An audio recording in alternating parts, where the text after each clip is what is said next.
السلام علیکم ورحمۃ اللہ وبرکاتہ۔ دوستو، آج ہم ایک بہت ہی امپورٹنٹ اور انٹرسٹنگ سے ٹاپک پہ بات کرنے والے ہیں، اور مجھے غالب امید اس بات کی ہے کہ اس کے بارے میں جو آج ہم بات کریں گے اس کا آپ پہلی مرتبہ ذکر سنیں گے، کیونکہ جب میں نے بھی اس کو فرسٹ ٹائم سنا تھا اور پڑھا تھا تو میرے لیے بھی یہ آئی اوپنر تھا۔ اور اس کی وجہ پہ جب غور کیا تو وجہ بڑے سامنے اور کامن نظر ہے، وہ یہ کہ ایسی چیزیں ہمارے کورسز کے، اسکول کے، یونیورسٹیز کے، کالجز کے کریکلم میں بھی ڈسکس نہیں کی جا رہی ہوتی، جس کی وجہ سے ہمیں ان چیزوں کا آئیڈیا نہیں ہوتا۔ تو بہت ہی زبردست چیز اسلام کے اکنامک سسٹم سے متعلق میں نے پڑھی ایک کتاب کے اندر، اور وہ میں آپ سے شیئر کرنے والا ہوں۔ دوستو، اگر ہم عمومی طور پر آج اس بات کا جائزہ لیں کہ کس قسم کے کمپنی سٹرکچرز ہماری اس دنیا کے اندر موجود ہیں اور کام کر رہے ہیں، تو ہمیں مختلف قسم کی کمپنیز نظر آتی ہیں۔ تو آپ شیل لے لیں، پروکٹر اینڈ گیمبل لے لیں، یونیلیور لے لیں، یا کوئی سی بھی کمپنی اٹھا لیں، تو آپ کو ہر کمپنی کے آگے پرائیویٹ لمیٹڈ یا پبلک لمیٹڈ لکھا ہوا نظر آئے گا۔ تو جب میں نے اس کو سرچ کیا تو مجھے اندازہ ہوا کہ ویسے تو ڈیٹیلز بہت ساری ہیں کمپنی سٹرکچر کی اس پریزنٹ اکنامک سسٹم کے اندر، لیکن پرائیویٹ لمیٹڈ کمپنی اور پبلک لمیٹڈ کمپنیز جو ہیں یہ اکثر و بیشتر ہمارے سامنے پائی جاتی ہیں۔ تو جب میں ایک کتاب کا مطالعہ کر رہا تھا اسلامک اکنامک سسٹم کے اوپر، تو مجھے اندازہ ہوا کہ اسلام اپنا ایک کمپنی سٹرکچر دیتا ہے، یعنی اسلام کے اندر پرائیویٹ اور پبلک لمیٹڈ کمپنیز نہیں ہوتی، بلکہ اسلام کے اندر مختلف قسم کی کمپنیز ہوتی ہیں، جو کہ میرے لیے بڑا آئی اوپنر سا تھا۔ اس کو ڈیٹیل میں پڑھا تو مجھے پتہ چلا کہ اسلام کا جو ہم نام ایک لے رہے ہوتے ہیں کہ اسلام مکمل ضابطہ حیات ہے، تو یہ مکمل ضابطہ حیات میں بھی بولتا تھا، اور اس کو میں پروپیگیٹ بھی کرتا تھا، لیکن اس مکمل ضابطہ حیات سے مراد کیا ہے مجھے یہ کمپنی سٹرکچر پڑھنے کے بعد اور بہتر طریقے سے سمجھ میں آیا۔ یا آپ اس کو یوں بھی کہہ سکتے ہیں کہ جو اسلام ایک مکمل ضابطہ حیات ہے، اس کے اوپر جو ایمان ہے میرا وہ مزید مضبوط ہوا۔ تو آئیے چلیں اور اس کی طرف دیکھتے ہیں۔ میں جسٹ بریف ایک اوور ویو آپ کے سامنے شیئر کرنے والا ہوں، ڈیٹیل کے لیے آپ مختلف کتابوں کا مطالعہ کر سکتے ہیں۔ تو جب میں نے اسلام کی اکنامک سسٹم کو تھوڑا پڑھنا شروع کیا تو مجھے کمپنی سٹرکچر میں جو چیز سمجھ میں آئی وہ یہ سمجھ میں آئی کہ رسول اللہ صلی اللہ علیہ وسلم کے زمانے میں بھی لوگ شراکت پہ تجارت کیا کرتے تھے، اور نبی صلی اللہ علیہ وسلم نے اس کو منع نہیں فرمایا بلکہ اس کی اجازت دی۔ تو اس سے پتہ یہ چلتا ہے کہ آپ صلی اللہ علیہ وسلم نے ایک شارع کی حیثیت سے، جیسے اللہ تعالیٰ ہے ویسے اللہ کے رسول نے بھی اس بات کی اجازت دی کہ یہ جو کام ہو رہا ہے یہ اللہ کے حکم کے مطابق ہے، اس کو کنٹینیو رکھو، کیونکہ ہم نبی صلی اللہ علیہ وسلم سے اس چیز کو ایکسپیکٹ نہیں کر سکتے کہ آپ صلی اللہ علیہ وسلم ایسے کام کی اجازت دیں جو کہ اللہ کی نظر میں مقبوض ہو اور جس کی اجازت نہ ہو۔ تو نبی صلی اللہ علیہ وسلم کے دور میں بھی شراکت پہ کام ہوتا تھا، تجارت ہوتی تھی، اور اس کی جو دلیل میں آپ کے سامنے پیش کروں گا، پڑھ کے سناؤں گا، وہ یہ ہے صحیح بخاری کی۔ صحیح بخاری میں سلیمان بن ابی مسلم کے حوالے سے نقل کیا ہے کہ انہوں نے کہا کہ میں نے ابو المنہال سے دست بدست یعنی کیش کے بارے میں سوال کیا، تو انہوں نے کہا میں اور میرے شریک نے ایک چیز دست بدست اور کچھ قرض پر لیا۔ اس وقت برا بن عازب رضی اللہ تعالی عنہ ہمارے پاس آئے تو ہم نے ان سے اس کے متعلق پوچھا، تو انہوں نے کہا میں اور میرے شریک زید بن ارکم نے بھی ایسا ہی کیا تھا۔ پھر ہم رسول اللہ صلی اللہ علیہ وسلم سے اس کے بارے میں پوچھنے گئے تو آپ نے فرمایا کہ جو دست بدست ہے اس کو لے لو اور جو ادھار ہے اس کو واپس کرو۔ اسی طرح ابو داؤد میں ابو ہریرہ سے روایت ہے کہ رسول اللہ صلی اللہ علیہ وسلم نے فرمایا کہ اللہ فرماتا ہے میں اس وقت تک دو شرکاء کا تیسرا ہوں جب تک ان میں سے کوئی اپنے ساتھی کے ساتھ خیانت نہ کرے، اگر اس نے اس کے ساتھ خیانت کی تو میں ان کے درمیان سے نکلتا جاتا ہوں۔ یعنی اس سے ہمیں اس پوری حدیث سے ہمیں ان دو احادیث سے ہمیں یہ پتہ چلتا ہے کہ اسلام میں شرکت کے اوپر تجارت ہو سکتی ہے۔ مزید ڈیٹیل میں جب میں گیا تو مجھے پتہ چلا کہ اسلام باقاعدہ 5 طریقے کی شرکت کے اوپر کمپنیز کے سٹرکچر دیتا ہے۔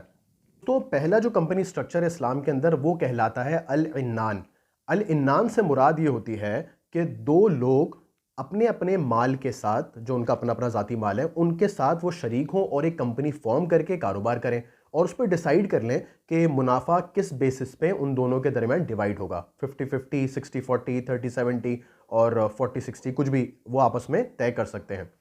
اس کی دلیل اگر ہم پڑھیں تو جامع عبد الرزاق میں ہمیں احادیث ملتی ہیں، جس میں ایک روایت میں حضرت علی رضی اللہ تعالیٰ عنہ نے فرمایا کہ خسارہ مال پر ہے اور منافع طے کردہ شرط کے مطابق ہوگا۔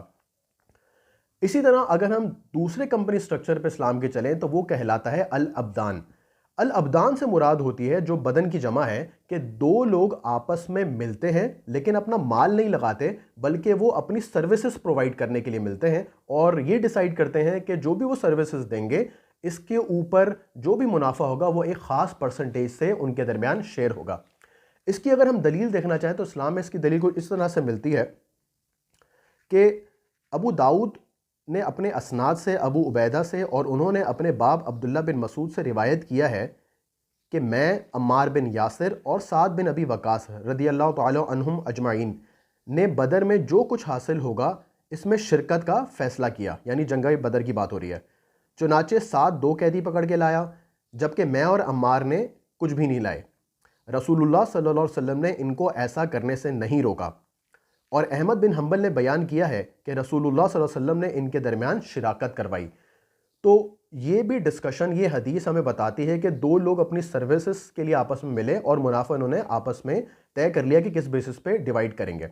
اچھا، تیسرا جو کمپنی سٹرکچر اسلام دیتا ہے وہ کہلاتا ہے مداربہ، اور اس کا نام یقیناً آپ نے کہیں نہ کہیں سنا ضرور ہوگا۔ مداربے کی مختصر سی ڈیفینیشن یہ ہے کہ اس کمپنی سٹرکچر میں ایک بندہ اپنا مال ایک دوسرے بندے کو دیتا ہے جس کی محنت ہوتی ہے، اور ایک بندے کا مال ہوتا ہے، یعنی جو مال دینے والا ہے وہ محنت نہیں کرتا اور جو محنت کرنے والا ہوتا ہے وہ اپنا مال نہیں لگاتا، اور یہ دونوں آپس میں مل کر ایک کمپنی کو فارم کرتے ہیں اور منافع کی جو بھی شرائط ہوتی ہیں آپس میں ان کو طے کر لیتے ہیں۔ اس مداربے کمپنی کی اگر ہم دلیل پر بات کریں تو ہمیں پتہ چلتا ہے کہ حضرت عباس بن عبد المطلب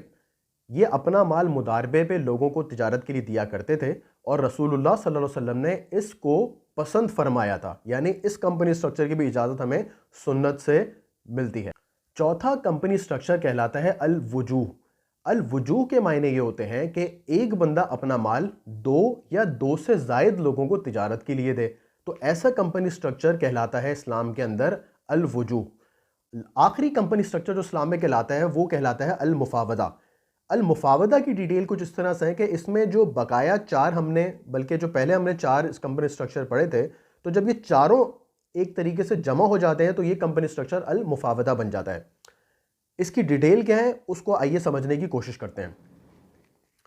اس کی مثال کچھ اس طرح سے ہے کہ ایک شخص 2 انجینئروں کو مال ان دونوں کے مالوں کے ساتھ شراکت کے لیے مداربت پر دے تاکہ وہ فروخت کرنے کے لیے مثال کے طور پر فلیٹس بنائیں اور تجارت کریں۔ وہ یہ اتفاق بھی کریں کہ جو کچھ مال ان دونوں کے پاس ہے اس سے بھی کچھ زیادہ کچھ کریں، اور تاجروں کی اپنے اوپر اعتماد کی بنا پر فی الحال قیمت ادا کیے بغیر سامان اٹھا لیں۔